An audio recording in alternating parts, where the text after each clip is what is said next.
doing? Brilliant. Well, as a Leicester fan, we can't do anything else, can we, for the rest of the summer? Well, regardless, we'll talk about it in the show, but regardless.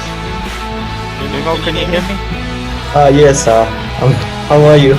Yeah, good. Have you got your video on? Yes, We're just waiting for your and my friend, Nevin. Oh, fantastic. Good to see you, my friend, after all this time. So glad you got in touch as well. Otherwise, I would not have known this not chair. Akash, this is Vimal. He's just come to the UK to study at a university near me. And he's a friend of Nevin's as well, I believe. Because we'll get that confirmed as well. Actually, Nevin, we used to be colleagues back in India, so that's how I know him.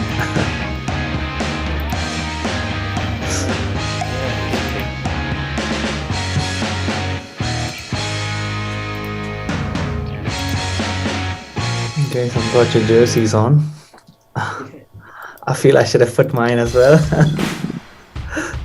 It's all right.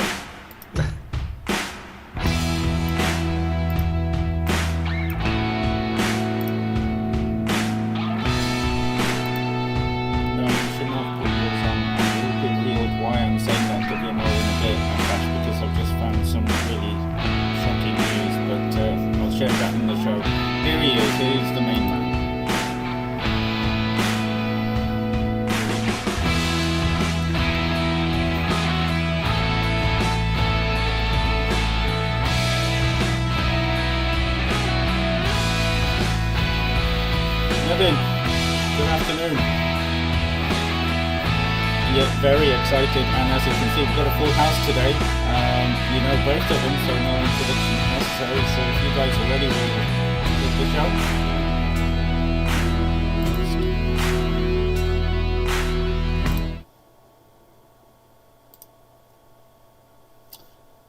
Hello, good morning, good afternoon, and welcome to the Desi Sportscast with Nevin Thomas. Nevin, good afternoon. How are you, my friend?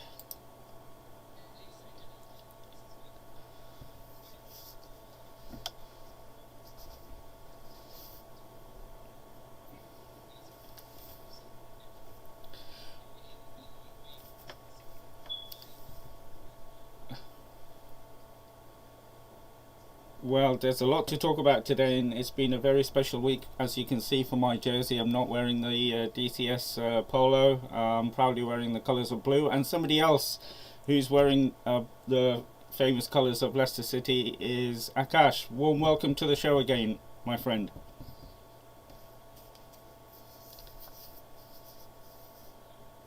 It's really good to have you, and we've got a fourth guest. Yeah, we've got a full house today. A friend of Nevin's and mine, I'm hoping. He's just moved to the UK and he reached out, and it's really good to welcome Vimal. Hello, Vimal. Welcome to the show for the first time. Bharat, there is a small story that I would like to share. Are you there? Go ahead. Yeah, so I think I first met Vimal at there was a class going on. It was a football sort of coaching, I think, for referees or like just basically rules for journalists. This was happening in Chennai. And so I met Vimal there. And back then I had like a phone cover with, I think, Didier Drogba or something Chelsea related. And I think that's how we started talking. So now both Akash and you are going to get competition because we've got two Chelsea boys lined up on the other side. Yeah, Akash, I did not know this about Vimal until a few minutes ago because I messaged Nevin to say Vimal's joining us. By the way, who did he support? And he goes, Chelsea. And I thought, oh my goodness, if I knew that, I might have, changed my mind. But Vimal, you're going to be in Leicestershire for the foreseeable future, so I'm sure we'll be able to get you around to the proper blue colour, supporting the right team, wearing the right shirt. But you're new to the show. Tell us a little bit about yourself and why Chelsea. Please tell me it had nothing to do with Nevin's phone cover. About a little bit about myself. So I was a journalist back home. I used to work with this newspaper called the New Indian Express, and I was there for around 4.5 years. And that's when I decided that maybe I should stop with journalism and do something meaningful. I'm just joking, but but There's a message to all the journalists. just wanted to explore what it's like on the business and marketing side of sport. And that's when I decided to come to the UK. And I don't know if you remember, I had a small chat about the universities with you as well a long time ago. It does seem like a long time ago because something happened to the world as we were talking. Yes, and actually Nevin was the one who shared your contact with me, and so that's how I'm here. And about Chelsea, it's a funny story. Like, my brother was in the UK as well, my cousin, that is, and he was here during the early 2000s, probably like right after the 2002 World Cup. And he's the one who actually got me into Chelsea. He's like, look at Lampard, and the players who were there back then. I think Claudio Ranieri was the manager. So that's when I started watching Chelsea, right after the 2002 World Cup. I didn't know what the Premier League was. I didn't know who the teams were. But my brother got me into it, and ever since I haven't looked back. And I think it's been great. You didn't know much about the Premier League then, but you do now, obviously, following the West London club.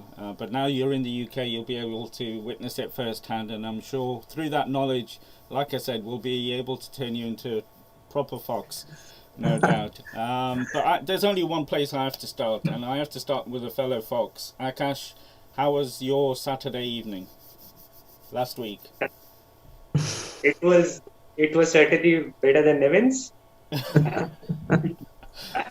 Yeah, it was. I was genuinely happy for you guys, though. I mean, the other side, the fact that you did defeat Chelsea, and I thought the handball was a little, off decision. I thought that was not a goal. But the other side, I was genuinely happy for Leicester until the whole drama happened in the dressing room and all that. But let me not spoil your fun. Go ahead. Okay, so when Tielemans hits that goal, and I just scream at the top of my lungs, and the rest of the match I can't speak because I got a sore throat, and it was very emotional. And you guys who have been supporting this club for a longer time than I have, it's simply a magical moment. And when you look into the history that we have lost 4 finals, and there have been generations of people who have supported and aspired to win that prestigious title, and they haven't. They just couldn't cross the distance, and so those emotions add up. And finally, this is the crowning moment of our club's legacy, and I'm very happy about that. And I have reached an euphoric stage after that victory. Now, nothing else can affect me. Even if we drop today the UCL spot, it doesn't really bother me that much as it would have been if we hadn't won a single trophy this season. 100%. And it's not often I cry at football games, but I did. I don't mind admitting that. There was a few others as well. Incredibly emotional, and through gritted teeth, Nevin, you said you didn't mind, but how was your Saturday evening? I'm sure you're being kind and saying because you know me and you know Akash and what Leicester means and what that cup meant, but deep down disappointed. Of course, yeah, very disappointed. I thought Chelsea didn't respect the final enough. Let's be very honest. I thought they had their eyes completely on the new Premier League fixture, because I wouldn't understand why somebody like an Alonso got to start against Leicester in that final. I mean, he doesn't deserve to be the first choice left back. So it was clearly Chelsea sort of thinking that they can relax, or they can also afford to change the team a little bit, and they took Leicester lightly. I mean, I have no sort of so that way I felt bad about the whole Chelsea not taking FA Cup seriously. But otherwise, we are a very spoiled lot. We've seen a lot of this club win a lot of trophies, and Okay, FA Cup, okay. I'm sure you also will agree, is that the euphoria of an FA Cup probably doesn't really reflect to us here in India, because it was always an additional trophy. I mean, a season is not seen as a success for Chelsea if you just win FA Cup. So that way, I think we are also a spoiled lot. It did, like, seeing you and seeing Akash and everybody being excited. I started wondering if FA Cup was actually a big deal. Otherwise, I've mentioned this before as well. It was never like my top priority cup or something. Premier League and Champions League has always been, bigger cups for. As a Chelsea fan, I've been only focusing on these two major trophies. The rest was all for saying quadruple, double, triple, and all that. It was just always an addition. But maybe from next season onwards, I will start following FA Cup more seriously. I understand the heritage. It's just that it's very difficult to perceive it from here. I understand it means a lot in England, but it's really not affected me so much. So I'm going to go out. I'm going to say that I wasn't heartbroken as much. I was genuinely happy for Leicester, genuinely happy for you guys as well.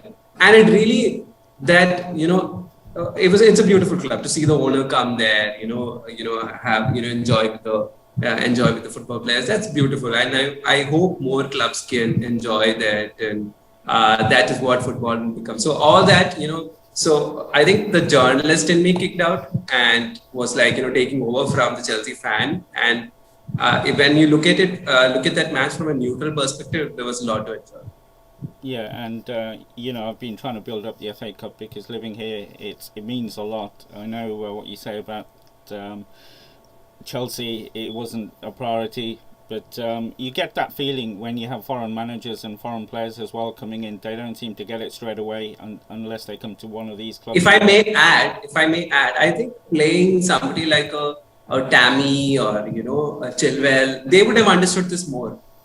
As British lads, I think they would have wanted and they would have shown the desire to win it way more than the Chelsea players, because I thought they weren't really running so much. You saw the same. You saw the Tuesday night match against the same team, and Chelsea were dominating. They were pressing. They really wanted to win that match, but that same sort of desire was not present on the FA Cup final. So it was clear, like you said, the foreigners probably don't understand the value of the FA Cup. Yeah, and I think it was also before the game as well.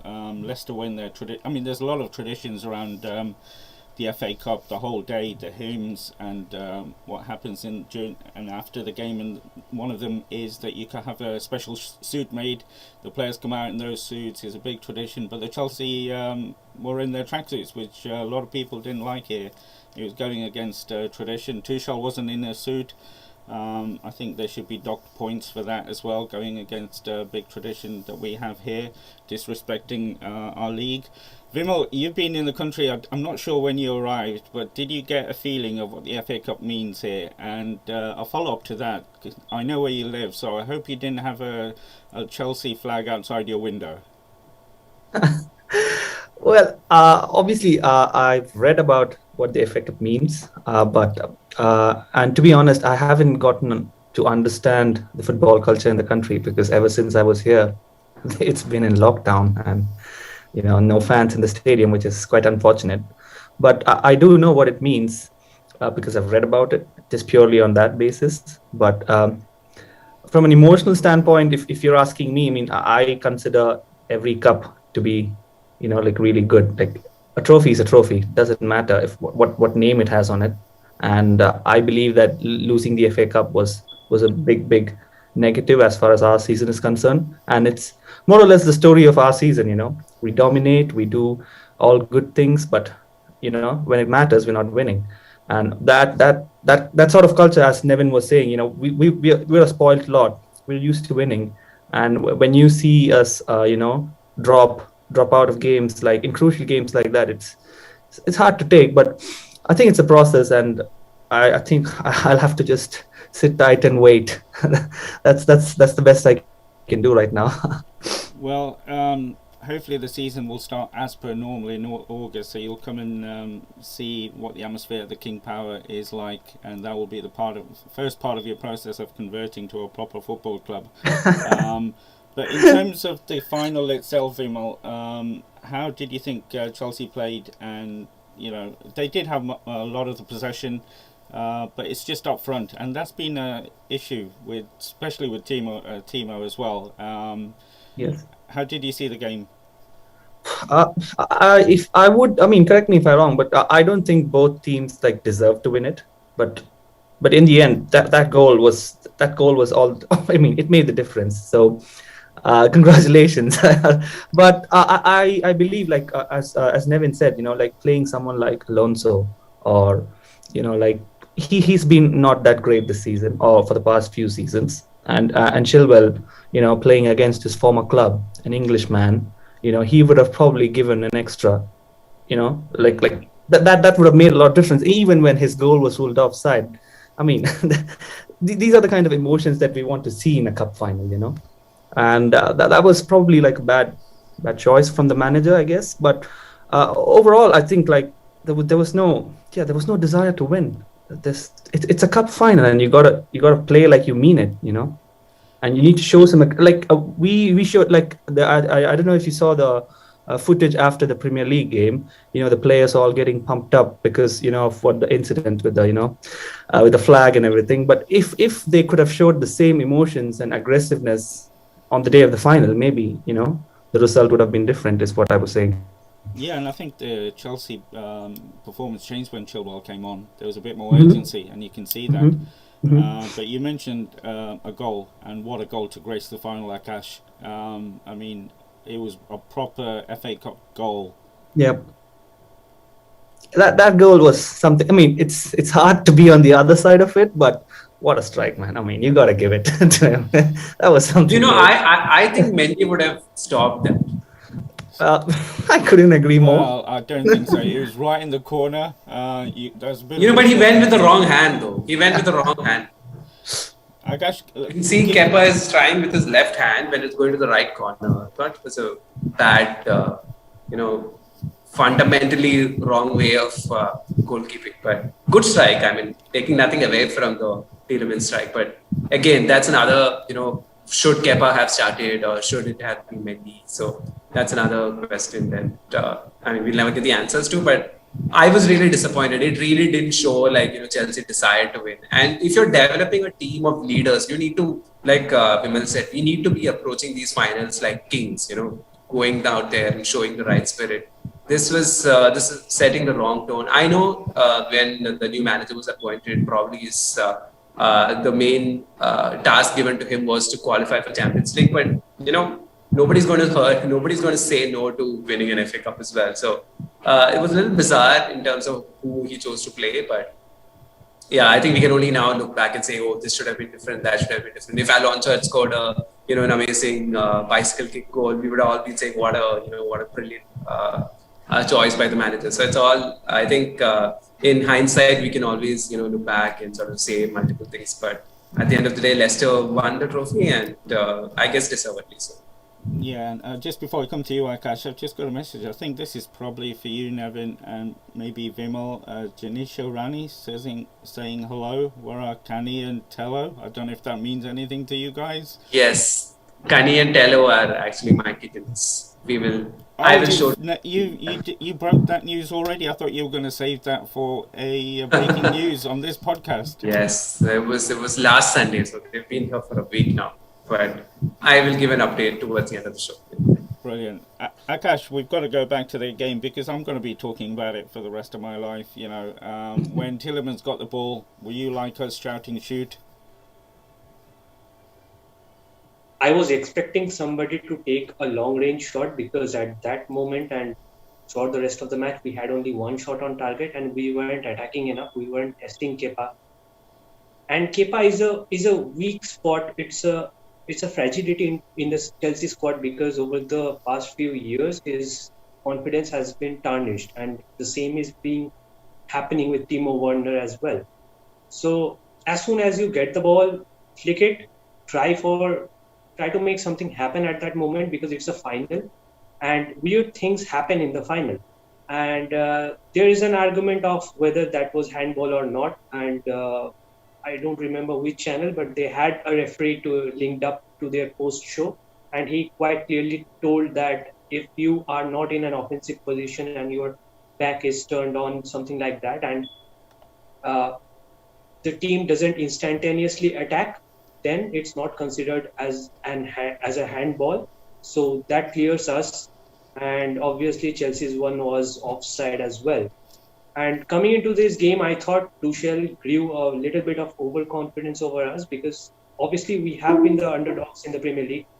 We were the underdogs going into this match, and he thought that he had a pretty good squad setup for this one, and it would be easily able to toss us out of this competition. But when that didn't happen, and into the 68th minute, Tuchel started to show that he really wanted to win from that moment, and he made some substitutions. All of them were attacking substitutions, but the main problem was he didn't have Tammy Abraham on the bench, who has been the top goal scorer in the whole FA Cup tournament this year. And I think tactical decisions were made a little bit, by their overconfidence and over us, and that what made Chelsea lose the finals. And this is twice in a row. Last time it didn't look like an FA Cup final because, again, both the clubs have equally won silverware, Chelsea, Arsenal. So it was sort of a mediocre-ish match.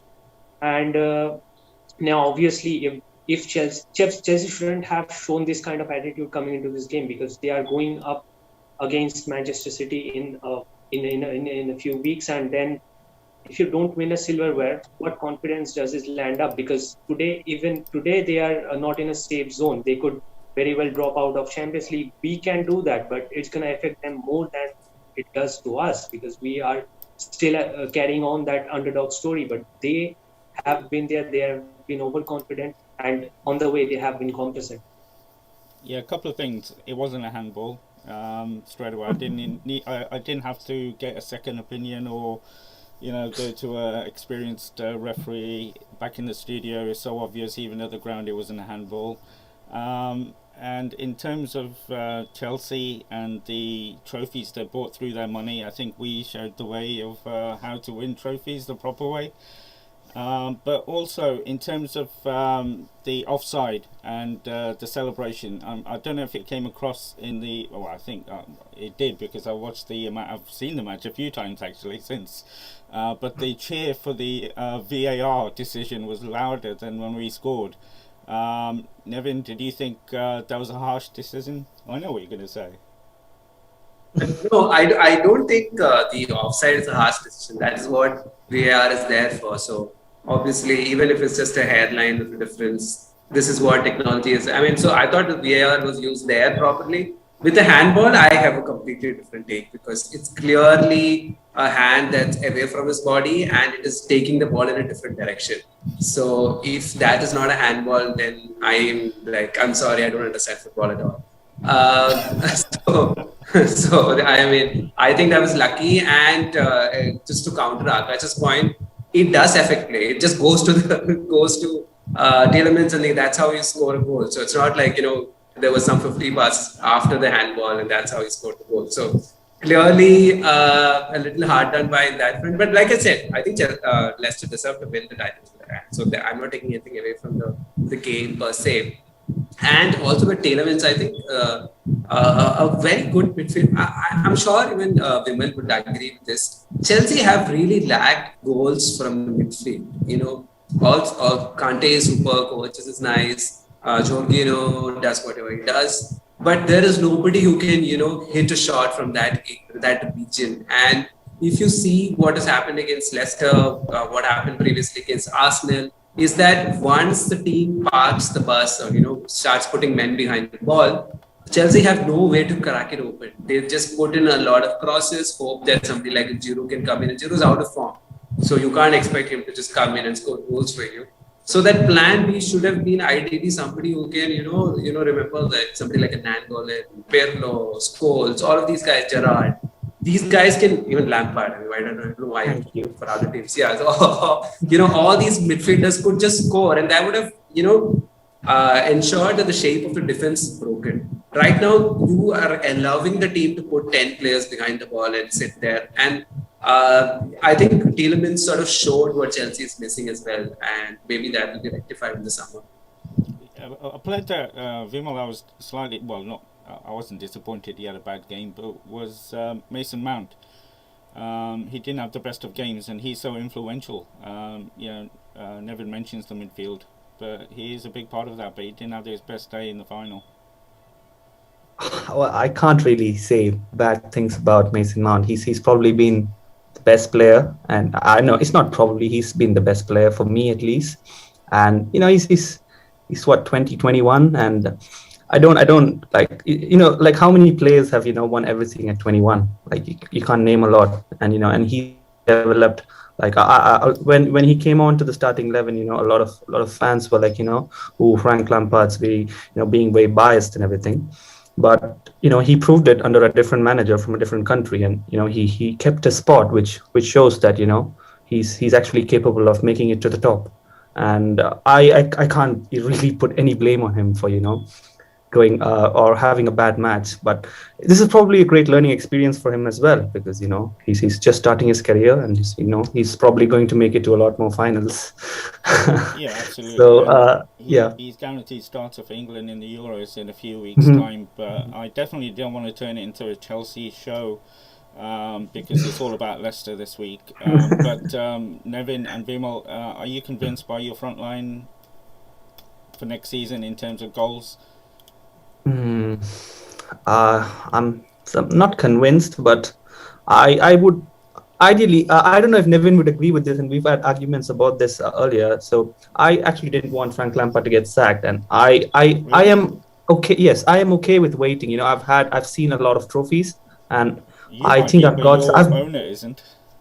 Yes. Well, unfortunately, or fortunately, but anyway, but I'm okay with waiting, and I would really genuinely be okay if these players have been given one more year. But I guess that's not going to be the case, with speculations about Tammy, moving out, and I don't know, possibly one Mr. Harry Kane coming our way, but it's so that's my take on it. But I genuinely believe that, like Nevin said, like we've been missing goals from midfield. Like I grew up watching Lampard and Essien like banging in out, like screamers from 30 yards out, and now we've got like Rudiger and Zuma trying to take shots on, which is embarrassing. I mean, if it goes in, yes, perfect. But otherwise, it's not the way it's supposed to be, and that is kind of even during Eden Hazard's season. I mean, when he was there with us, even though he used to not score on a regular basis, he used to give us those moments of magic. That special player who can actually change the game. We don't have one of those anymore. That's what you're missing, yeah, that creative player in the midfield. But let's talk about the champions and the FA Cup and Akash and the back four. How special was it to see Morgan come on for the last few minutes, do his job? That's clearly a smug move from Brendan Rodgers. I mean, he knows exactly how to get on Tuchel's nerves. At those dying minutes, he brings out a person, a club legend who has been suffering with back issues throughout this season. When Johnny Evans goes out, he doesn't bring in a straight away substitution like for like change. He brings out Albrighton, and then at the last dying moments, he brings him out. Chelsea scores. It's an offside. It's kind of Morgan's and Sonchu's misunderstanding between them, but it doesn't count. And then in the crucial minutes, he just heads away the ball. Casper hands him over the trophy. They celebrate. It's a beautiful moment. If you love this club, you love that moment, and you love that decision that was chosen. I don't know. Today is Aguero's last game. I don't know if he starts, if he sits on the bench, but City has already won the trophy. I don't care if Aguero just stands there for 90 minutes. I mean, give the people what they want at the end of the day when you have secured the trophy. Show that kind of smugness, show that confidence, because the other manager turned up in a tracksuit. Punish him for that. 100%, I agree. I said at the start, it's going against the tradition. I think that should be stepped down on, and the FA should look at docking a couple of points for Chelsea for just disrespecting the league and the nation's traditions. But Akash, I have to ask, which other club would bring out their owner to celebrate and he would get such a reception, not only from the players but the fans. We are, I think, a lot of people said it on the day as well, everybody's second favourite club, although Nevin and Vimal will totally disagree with that. But it's just a fantastic club to be associated with. Absolutely. I mean, top comes and celebrates with the boys. There is no like levels to that celebration. He knows everybody. Everybody is familiar with him. They share a connection to win it for the boss, who sadly passed away way too soon. And that shared emotion really brought us together. And I have not seen an owner. I mean, I have seen some great initiatives taken by owner, like Manchester City's owner is doing right now. He's flying the supporters to the Champions League final. But there are levels to it. Our owner gets into the dirt with us, celebrates with us. He stays on, shows emotions, shows passions, invests in the club, steps right up when we needed him the most after his father's untimely demise. And now look at us. I mean, people are expecting us that we have bottled this season, but no, I wouldn't even use that. No. I just want to say that, like, look, a couple of years earlier we were in the championship, then we are in an astronomical rise, and that doesn't happen overnight. Many clubs came before us, Watford, Hull City. Look at how they were managed and how we are managed. That's a great thing. I can wait another 10 years if I see, contesting regularly for the top 6 spot. I don't want to see a mismanaged situation where fans come into the ground, protests are going on, and it's an anarchy. I don't want to see that. I want to see the club owner is friendly with the staff, friendly with the boys. He conveys the message to the boss. There is minimal hierarchy in that sort of sense. And he comes to the training session, watches the boys play, and he just backs us, and that means a lot to the boys. Yeah, 100%. He's been incredible. Even at the game, I know all the fans watching at home got gifts, and those of us lucky enough to be in the stadium, we got a couple of extra things which was very, very special that the club does on a regular basis, scarves and hats and things like that. So he didn't have to do that, but he spends his money doing that. Nevin, if Abramovich was allowed in the country, he isn't at the moment, but if he was, what sort of reception would he get if he came out onto the Stamford Bridge pitch and lifted the trophy? I think he'll be he'll get a good reception. He's one of those nicer owners. I think. Like, he's actually uplifted the club and invested a lot of money in it. And as a Chelsea fan, again, he's spoiled us with giving us goods throughout 20 odd years now. So I like Roman Abramovich. I don't think he in any way hated by the club supporters. If they do hate him, I think I'll be a bit surprised. And I think the only reason you might dislike him is because of the constant change of managers, sacking somebody like a Frank Lampard. But I don't think Roman Abramovich will be hated. But maybe not the same kind of, with Leicester. I think he was like a player, just like everybody else in the dressing room. Maybe with Abramovich there will be a little bit of a distance, but I don't think he'll be booed or anything. This is nothing like the Glaziers or the FSGs and all that stuff. So. And to answer your question, which other owner would celebrate like this? I'll give you the answer is Ranjit Bajaj with Minerva. But you mentioned Ranjit, but I think excuse me, I think Rohan, a friend of the show, has been offered. We've got Rohan. He's been offered the same. If Orisha win the ISL, he'll be welcomed onto the pitch by the fans. But Vimal, do you get the fact that for a club like Leicester, who've not bought any of the trophies, we've worked hard for it, and then you look at the likes of Man City and Chelsea, and do you get that what it means to win these trophies after working so hard, whereas Chelsea, for want of a better phrase and sentence, have bought the success?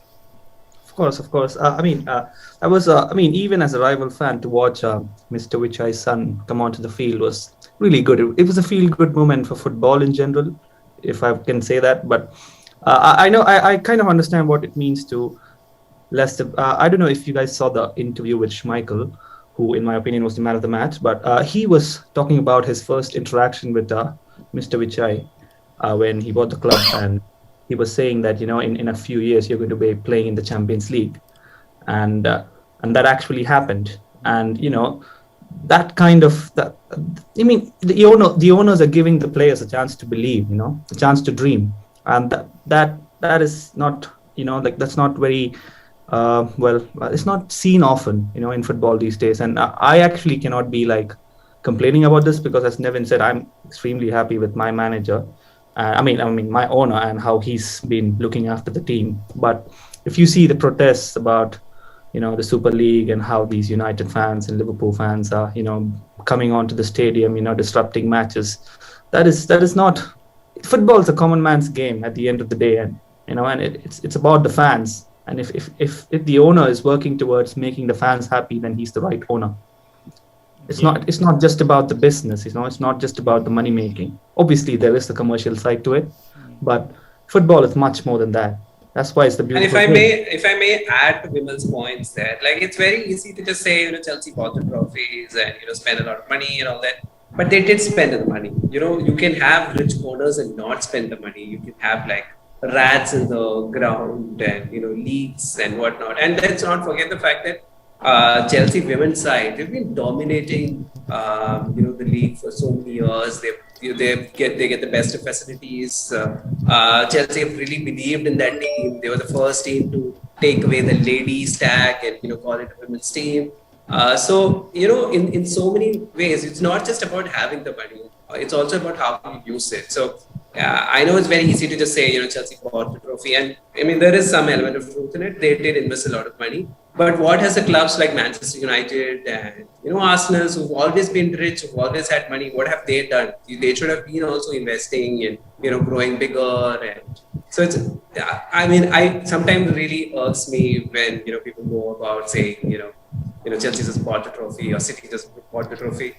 A lot of people had the capacity to keep doing it, and in fact, I would say the reason why a certain club was dominating in the 90s or 80s or 70s or whatever is that they were financially better than most other teams. So it's a cycle, and sometimes the next 10 years we don't know what happens if, say, Abramovich is not interested anymore. Chelsea will again go back to being a mid-table club or whatever. Mind you, when Chelsea was bought by Abramovich, this was a side that had already qualified for Champions League. I still remember watching that Liverpool match. We beat Liverpool 2-1. And Chelsea had qualified for Champions League. It was not like a team that was 17th or 16th or something. This was a top tier team with the likes of Zola, Petit, Desailly. These are all like World Cup winners of France. So sometimes it really irks me when people just say it's just money. It's always a good club based out of London. I think your defense was a little bit strong, which shows a little bit of guilt there. But no, I'll let that one go. But I'm just going to end this segment that, as a Leicester fan, I'm sure we're going to win more FA Cups, more trophies. But, like everything else in life, the first one is special. That will always live with you.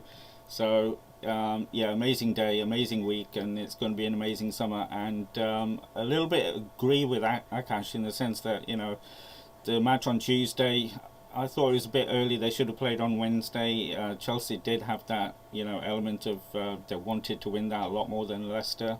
But we arrive at a big day today in a couple of leagues, and I want to take your views on the other leagues. But let's start with our own big games. And I have to start with you, Akash. Do you think we'll get there? The only thing that is in our hands is getting the win tonight. The rest are the probabilities that we don't have any direct control over. So I am expecting a lot from the Villa fans today.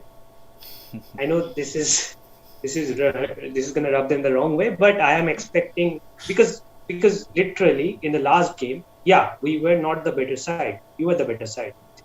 But still the score was 2-1, and Jose Perez almost missed a sitter at the end. Yeah, that was. And I think that minute difference, and we have been like this. Our team plays like this. We are always, not getting most out of our possession. We are not scoring 3, 2, 4, 5 goals, except if it's Manchester City. But we thrive in that domain, and I think in the last game the fans made a big difference in that match. And in the FA Cup, you again had equal amount of fans supporting for both the sides, Bharat being one of them. So that made the difference. The score was 2-1, and I think the Villa fans can come in and make the same amount of atmosphere. And let's not forget, they have been good this season. And Jack Grealish is back, so I'm expecting a lot from that game. I'm not expecting Crystal Palace to beat Liverpool in any way, or I'm not even expecting a draw. It may be Roy's last game, but no, I don't have any high hopes over there. But in the other fixture, I do. And the priority would be to win against Tottenham. That's our main goal. That's what we can aspire for, and that's what we can dream of. Yeah, I agree. I think the Palace-Liverpool game, let's not even bother with that. Especially, you know it's there when your goalkeeper scores in the last second. So you're going to make the top four. So forget the red side. It is the Villa-Chelsea game. Nevin, going in there confident after Tuesday night. And like Akash says, you know, Villa are a tough side. Grealish is back. He wants to get into that Euro squad. I'll be very surprised regardless of his performance today. He won't be in it. But it's not going to be easy for you guys. Not at all. And I think Grealish is not their best player. I think Martinez on goal. Yeah. He's a big problem as well. You know, he's so notched up so many clean sheets. Regularly contributes to FPL points. So I'm worried. I'm definitely worried. Villa is a proper rival, and so I don't think Chelsea will have it easy. Which is why I was a little upset with fans celebrating on Tuesday like this was a done case. I mean, it's just far from. Yeah, this reminded me of when we won the Premier League and Arsenal beat us 2-1. Then they put out that photo in the dressing room that you'd think they'd won the league after that game, and that has a little bit of a ring to this one as well.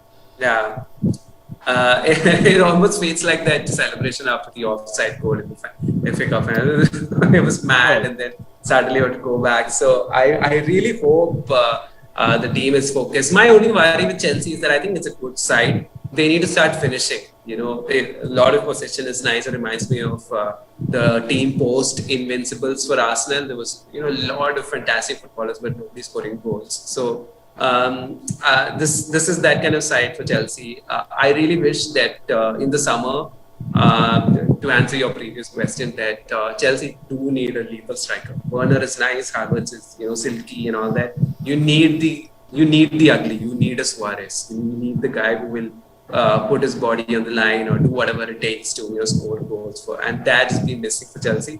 And against teams like Aston Villa, this is what you need. You need that that personality in the penalty box. So I am a little worried. I don't think this is like any close to I don't think we should be celebrating at all. I hope Chelsea doesn't have to do it the tough way by winning the Champions League. I hope they do qualify, but I don't think it's done. And yeah, even I feel the same about the Liverpool match. It's just it's almost like destiny that Alisson has to score a goal like that, and things just started working. But I'm also I hate Liverpool, but I also sort of understand that they've had very tough season. There's so many injuries, and it was one of the freak season for them. And credit to Klopp and the entire team for staying there. They stayed in the hunt. They didn't give up. So I think I think all three teams deserve to be there for their own different journeys. But only two can make it. So very interesting, very nervy Sunday night coming up for us. The only reason you empathise with Liverpool's injuries is because they've got a good media organisation that put this out. If you heard about our injuries that we never talked about, and I'm sure it was the same with Chelsea, I never looked into how many injuries you had, but I don't think that was the main reason for Liverpool. And one player. And to be honest, if you are a top side who want to compete in multiple, look at Man City. Yeah. You need to have the squad strength for it. You can't just say, "Oh, I am playing an academy player," whatever. It's your choice to play an academy player. You should just sign the number. And they were the reigning champions. How much of a disappointment, Vimal? I know you said you wanted Lampard to still be the manager, but in my opinion, if he was, I don't think you'd be in this position. I don't think you would have been there last Saturday. But I'm glad you were, because I think we had a better chance of beating yourselves than Man City. So I'm glad the change was made. But in terms of today, how much of how will you rate the season if Chelsea don't make the top four? Set aside the Champions League final. We'll talk about that.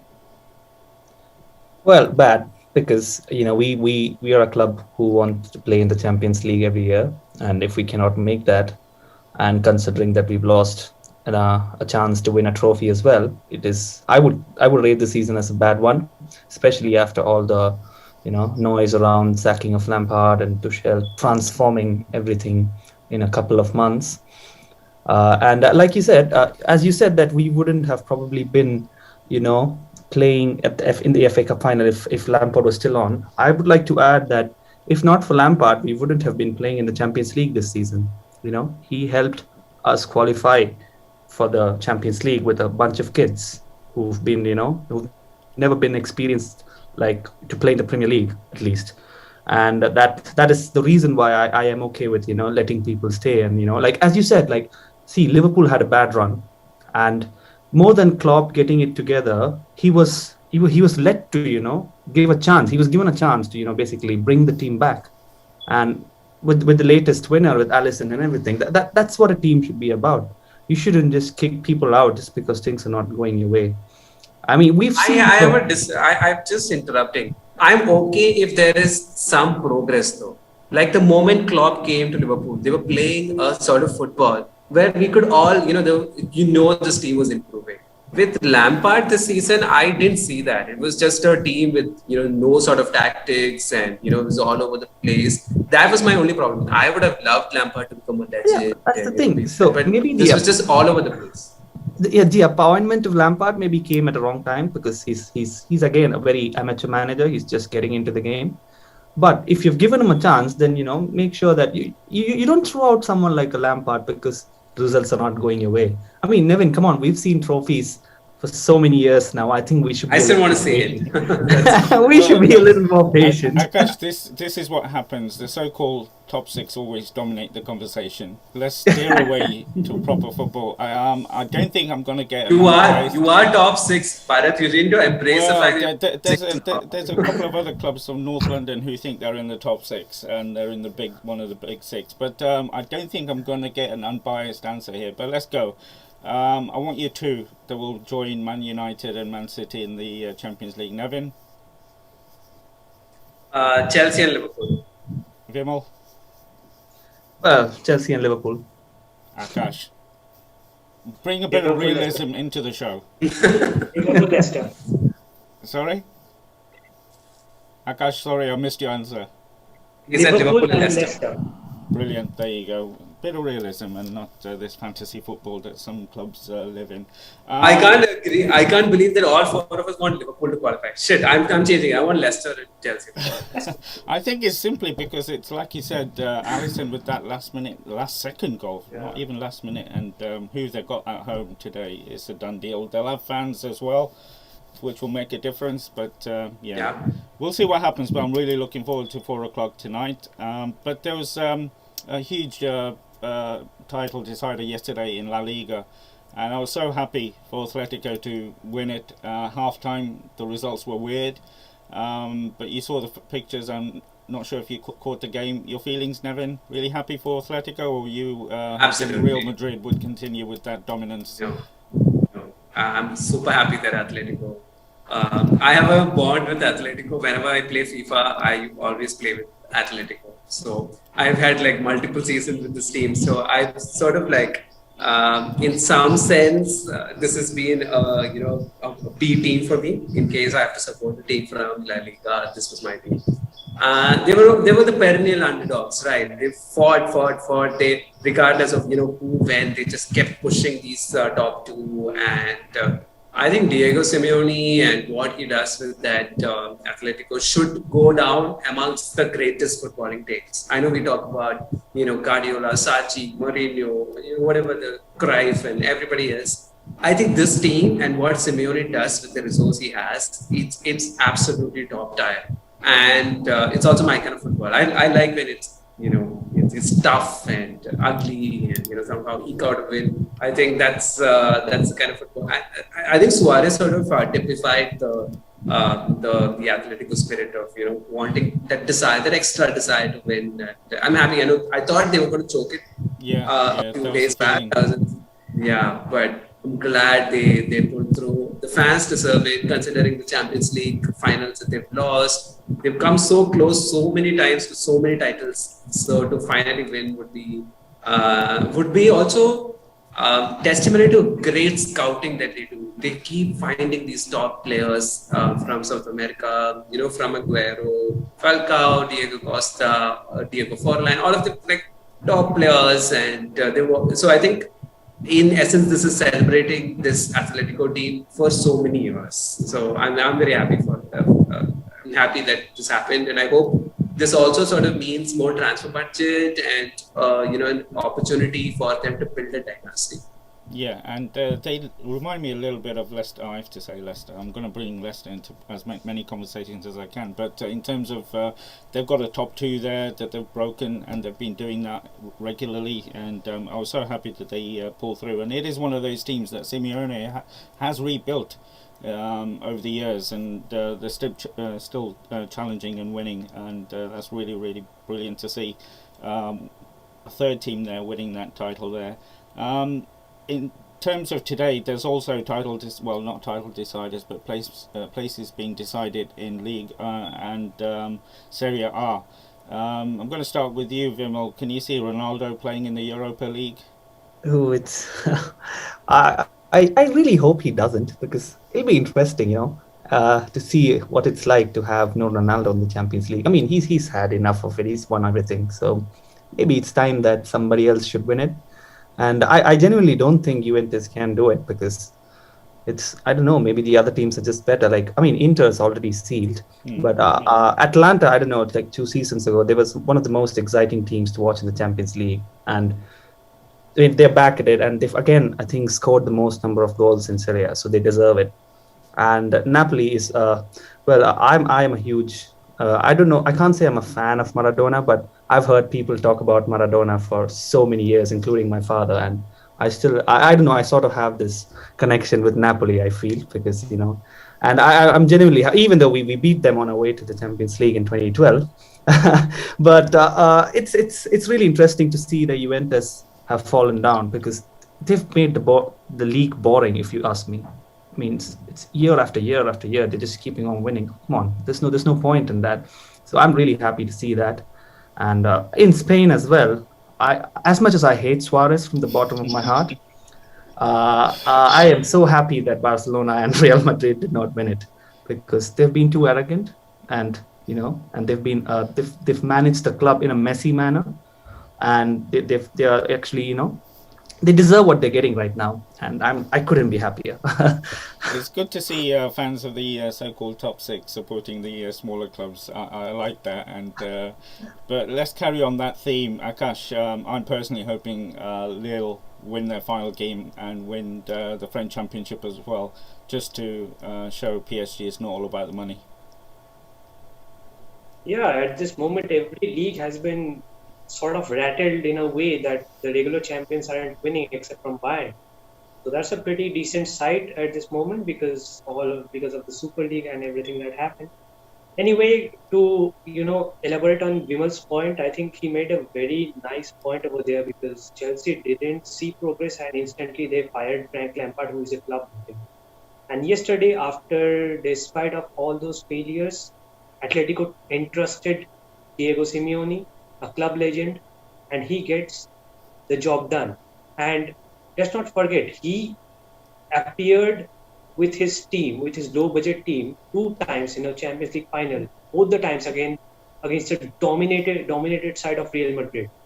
And both the times they only fell a little bit short to grasp that title, and that's why they are called Los Pupas, because they always lose the big one. And see how they believed in the transition, they believed in Simeone, and he has been there from 2012, I think, or 11. And he has been making something that takes a lot of time, but he always fell short of a few pieces here and there. He played Llorente out of his position and several other factors. And now, with one of the best goalkeepers in the league, and with Luis Suarez, he gets an extra bit of push. he doesn't even use Joao Felix on a regular basis, and he just gets them the trophy. That's a beautiful story, and that culminates into a beautiful thought that other clubs should think about. I think to fire a manager straight away after 1 or 2 seasons is a bit harsh, because Rome wasn't built in a day. On second, You need to know how to build Rome. That's the only point I'm saying. You can't just entrust somebody to build Rome. We'll see next season with Mourinho there.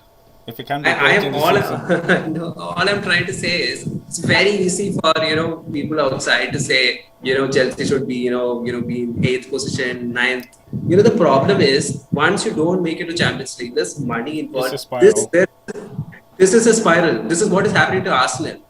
You just let that club, which is a constant top 4 team, go there, and this whole process of building and all that. If there is no money, nobody is going to build a club. It's very easy for everybody to sit and say, "Oh no, Lampard should have been given time." Yeah, if Chelsea had finished 7th this season, the management knows the financial repercussions of a season like that. You will not be able to attract top players. You will not be able to spend enough money in the transfer window. So come on, don't compare Simeone to Lampard, man. Like Simeone is like a top. I just want to share that Nevin was calling for Lampard's head a long time ago, my friend. And I was saying to him that Lampard here in England is a legend, and there's no way Chelsea can sack him without ramifications. But they did it, and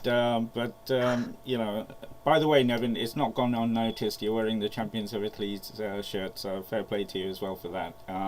But I think we're all agreed that it was good to see Atletico win yesterday, and we hope Juventus don't make the Champions League and Lille win the French Championship. I think more power to the smaller clubs, so-called smaller clubs. But in terms of, you mentioned him earlier, and you think it is a big story here, and the way it came out as well is Mr. Kane wanting to win a few medals before he retires.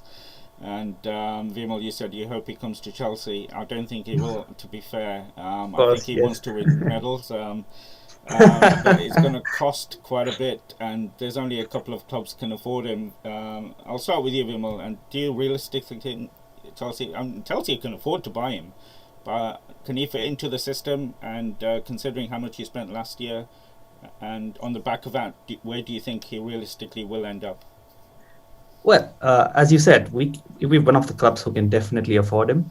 That's not going to be the problem. But I think Kane, as an academy product of Spurs, wouldn't want to join a direct London rival, and I'm assuming Levy wouldn't let that happen as well, because I've heard that he's a tough man when it comes to negotiations, and.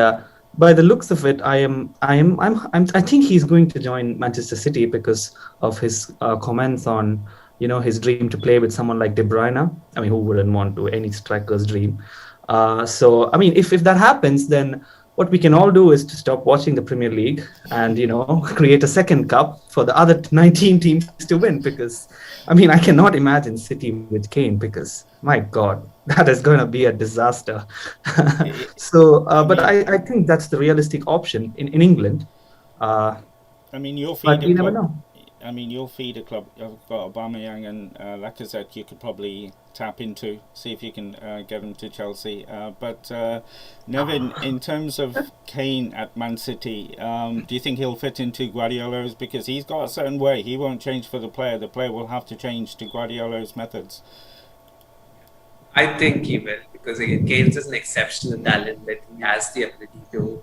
If you see, even with Mourinho, he took up the role of an assist maker also. He started releasing Son. So he has that ability to be that orchestrator of an attack as well. He's not just a one-dimensional striker who will be lethal inside the box. He's quite good outside. He can control the ball, release the faster opponent. So I think it suits the Manchester City system, and they've got a big wage.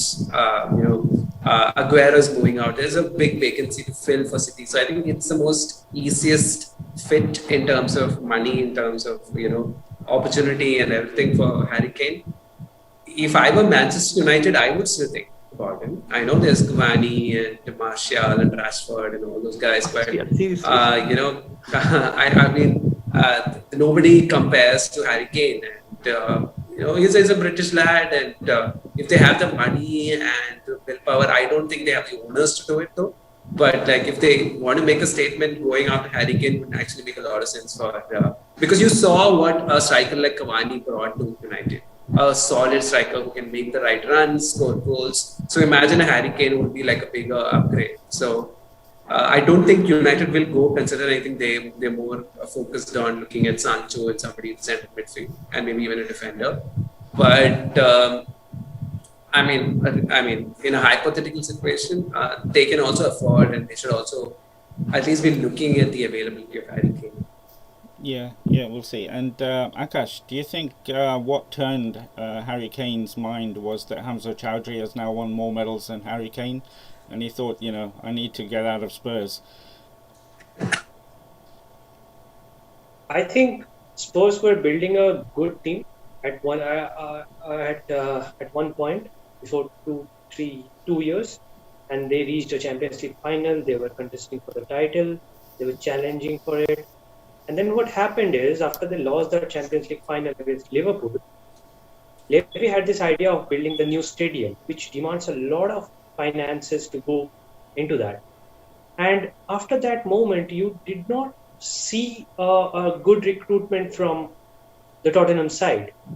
And overall, the team just looks, you start from Harry Kane, then Son Heung-min, and then until you reach Hugo Lloris, there is a significant drop in the quality of the players. Dele Alli has dropped his form, and then you don't have a system that works.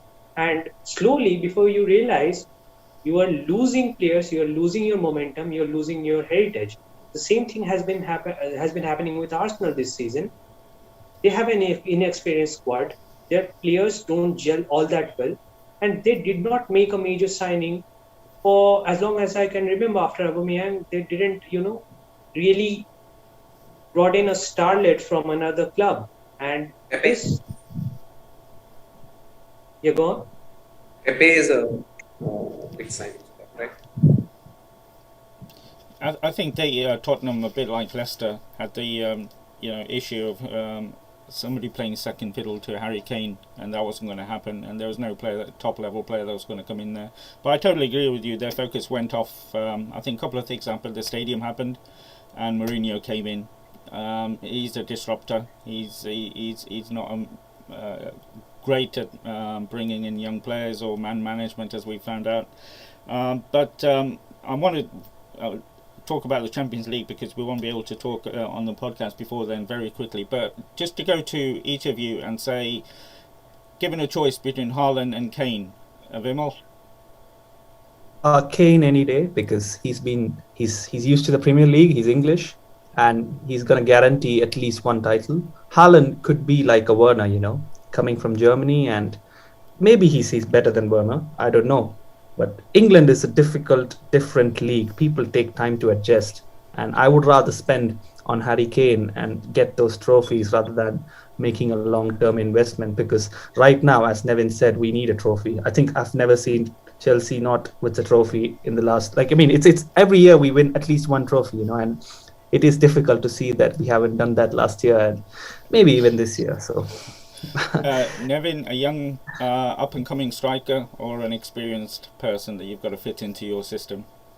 Experience. I think we've got enough young and upcoming players in that forward line with Odus, Havertz, all sort of people. So experience. Harry Kane any day. I love him also. I love he can also be dirty, and you need that dirty side for a striker. I would even say Lukaku would be. I don't think Lukaku is going, but even a Lukaku would be more better than say Haaland right now. In no disrespect to Haaland, but I'm sorry. I was just saying Lukaku is a realistic option, but yes. Maybe I don't know. It's just that fact that why would Inter want to let him go considering the season he's had? I don't think Haaland is ready. Maybe he will come and dominate. You never know. He's got the physique for it and all that. But, German leagues tend to give a lot more space. That's why I'd say somebody like Werner really thrived because he could run. He could run to the ball. And you can see that's where sort of Haaland also thrives on. He gets that space and then he unleashes a very powerful left foot shots. So yeah, I don't think Haaland is ready. But like if Haaland goes to somebody like a Guardiola, then it's a different case because these are like top managers. Even a Klopp, for example, they can evolve and improve. And I remember Firmino before Klopp got him and after and sort of how Klopp transformed Firmino the player he is today. So top managers obviously will fancy a prospect of working with somebody like Haaland, but I think for Chelsea, I think it's better. Given a choice between Harry Kane and Haaland, I would obviously take Harry Kane. Yeah, and it'll be interesting to see where he ends up because there will be, a lot of speculation and where he goes. I think Man City are the favourites, but bringing everybody down to earth, Akash, I think Edouard might just get as many goals as Kane next season if he comes to the Foxes. He's a brilliant player. I have watched 2 or 3 games of his, and the way he's very selfless. First of all, I saw this one time he was playing versus Rangers, and he was almost falling down, still provided an assist to one of the men who just drilled it past Gerrard's team. So he's a very, very good option for us. But I think we should also look at the free agents this time because there are a couple of, lustrous players out there who are available for free, and even Barcelona is exploring their options from the free agency this time. So I think that would be a great option because we are a team who needs to reinforce our squad. We have seen how it hurts us in the long term, as this season provided the scenarios to see that more clearly, and there is that. And Nevin, I've got a question for you. You expect Lukaku to return back to the Premier League for Chelsea? I don't. I mean, I think he's enjoying Italy, so I don't see why he should. Your shirt says otherwise. I have like a collection of jerseys, so I just keep just changing one from the other. And the thing is, I've gotten too fat for wearing this outside, so I can only wear in these podcasts. So I have to use them quite wisely. Has that problem? Just to add to that, I think Inter are in a bit of a messy situation with regards to their Chinese owners, in some financial trouble, which is why I thought Lukaku is a realistic option. And also to both the Leicester fans here, what about trusting with Iheanacho? He has been phenomenal. I mean, he has, but we Leicester need to look at the long-term plan for replacing Vardy. I think Vardy will play a few games. I think they'll definitely bring a striker in 100%. I mean, they're talking about the guy from Brentford yesterday who played in the playoffs. I'd go with Edouard. I think Edouard has played in the Brendan. But for those rich clubs, we have supermarkets here, Akash. The rich people shop at Waitrose and the likes of me, Tesco. So we're talking about brands at Tesco that Nevin and Vimal will just not know about. So they won't know Edouard. So they know about the Lukakus and Haalands and Kanes, but I mean, I sort of shop. Not a lot of people know these brands. Yeah, true. But like when Benrahma was sort of impressing last time around, I thought more clubs would be interested in the Brentford winger. But I mean, I think it depends on the manager. He under Moyes, he's not had the same. I think Brendan, a bit like Pep and Klopp, what you said, can turn young players. So we'll see what happens. We have to talk about the big game next week for you guys anyway, and we'll be looking on as interested neutrals, looking for a good, proper final. Man City, Chelsea. You should be going in with a lot of confidence on the back of the recent results against Man City. Tuchel seems to know how to beat them. Vimal, going in there confident? No. That's what I'm going to say, because we are not winning when it matters the most, and maybe Guardiola was just giving Tuchel some break. Okay, let him think that he can get the better of me, and when it really matters, I'm going to show him who's the boss. And I don't know why I'm so negative or skeptical, but the way this season has been going, I don't know. I don't have any more nails left on my hands to bite. So I am really. You're sounding like a Leicester fan, so you're getting there. You're getting there. Transition will be easy for you. So blue is the color, but just a different. Yeah, I am not confident going into the match. but I'm gonna watch it anyway, win or lose. Nevin? Same. Oh my I goodness. think How can you I say don't that think with the millions of pounds of players you've got on the bench? Forget the first team. You've got a manager that's one of the elite managers. You've got you're playing at a club that you've beaten just recently, and both of you sounding so half. I'll tell you why. Because both the times we played City is not been their top side. Exactly. I think What is their top side? Does Pep know? He's got a top squad, but does he know? Yeah, a but top I'll tell you 11? what is a top side according to me is when they play one defensive midfielder. So that means the likes of Foden, Mahrez, De Bruyne, all are starting, and that's scary. That's very. I mean, imagine that attacking force unleashed on any defense. I think it sort of gives me the eerie vibes of watching our women team play the Champions League final against Barcelona. There's a lot of So it's in half an expectation hour. open. Yeah, and they just went right. They just went berserk. But do you start Warner or not? Sorry. Do you start Warner in the final or not? Of course, yes. Start Werner because Werner keeps running into these spaces, and that's the only way to destroy the shape of a defense. So I don't think anybody else can do it for Chelsea, unless say Havertz wants to have those kind of matches. I think against Real Madrid he did play, but Real Madrid is a slower side. Especially the midfield wasn't moving with the same pace as what City's midfield would do. So Werner, I think, has to start considering there is no alternative for Chelsea. But it won't be easy by any sort of imagination. I'm not, as a fan and as a supporter, obviously I want the team to win, and I'm going to watch that match thinking that Chelsea are going to win. But since it's a podcast and since we have to put on a neutral face, I'm going to say it's going to be a very tough competition. And I think City should be considered the favourites, considering the season they've had. They're the champions of England. Chance to win the treble. Yeah, exactly. So, let's see. Akash, we're both neutrals. After Chelsea, what Chilwell said about before the FA Cup game, I'm a little bit favouring Man City. Sorry, Vimal, Nevin, simply because of that one play in the comment he made. But where do you stand on this one, Akash? After the last two matches, are we really neutral?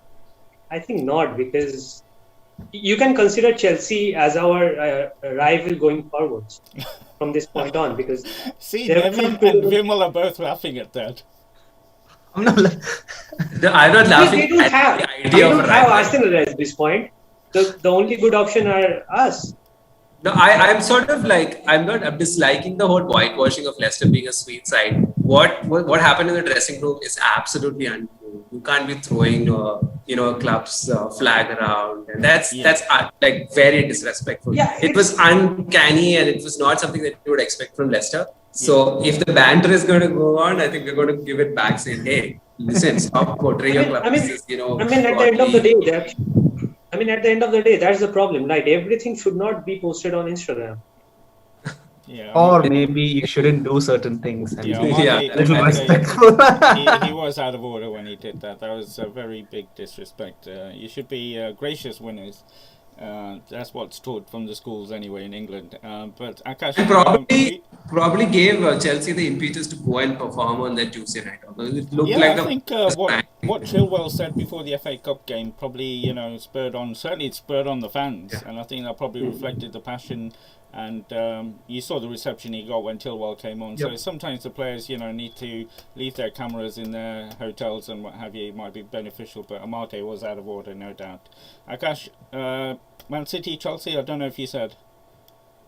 Yeah, so I want Pep is a hungry man. So I want his hunger to be quenched, because we have got to play the Community Shield against them. So let them get that trophy. I want to win the Community Shield and make it 2. I've already booked that weekend off. I'll tell you what though, as somebody who's seen a lot of Community Shield matches, whenever your team wins a Community Shield, they have a horrible season. This has always happened. Just watch out.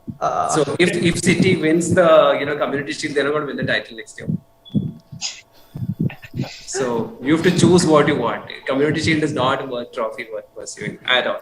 It should be seen as a practice match. One of your former managers counts as a proper trophy. Mourinho counts it as a proper trophy. but for United, not for us. There you go. Well, it's been absolutely fantastic reliving last week's and incredible day, a day that we'll never forget as Leicester fans. Vimal, Nevin, good to have the Chelsea viewpoint. As always, I'll get it from Nevin, but Vimal, now that I know you're a Chelsea fan, I'll bear that in mind. But I've got... hesitant to call it. But by the way, how long have I got? You're here for a year or longer? I'll be here for the next 2 years at least. Well, so. You'll easily be a Leicester fan by Christmas, so no problem there. Nevin, the story behind the names to end the show. Yeah, Kani and Tello. I'm on my laptop, so I probably won't be able to show you. But I've got 2 kittens now at my home. Basically, they're kids of a stray cat. Sort of gave birth in my friend's home, and the mother was sort of moving away, and there was a cyclone here, so they wanted somebody to shelter the cats, and I was like, I'm going to bring them home. Obviously, there was a lot of drama because my parents aren't really happy about 2 kittens, running around the house. So we live upstairs. We've got a 2-story house. So me and my cats here, and parents downstairs. It feels like a 2 different house. And full-time parenting it's a job. I'm telling you, parenting is a very hard job. Is that the cat, Nevin? Akash is sharing. Is that one of the kittens? Sorry, how do I see Akash? Yeah, I have to speak for that. Yes, exactly. Yeah, that's Tello, and the other one's Kani. Both of them look very similar, so it's very difficult. Yeah. Even I keep calling each other. I mean, the cats are probably confused because I keep calling each other with different names, and but they're a little underweight and a little sick right now, so we need a little more extra care. They've got worms in their tummy and all that stuff. Where did the names come from? Axe. I don't know. They've got a turtle-like patch on their, on their back side. So I thought I'll name after Ninja Turtles. Right. Okay. Yes. So I thought I called one Donna and the other Tello, but one cat is actually very naughty. So the Malayalam word for naughty is Kusirthi. And there is an actress that goes by the name Kani Kusarti. So I named the cat Kani instead. So that's Kani and Tello. So the Donatello is half of Tello remained. And then instead of Donna, I named the other cat Kani.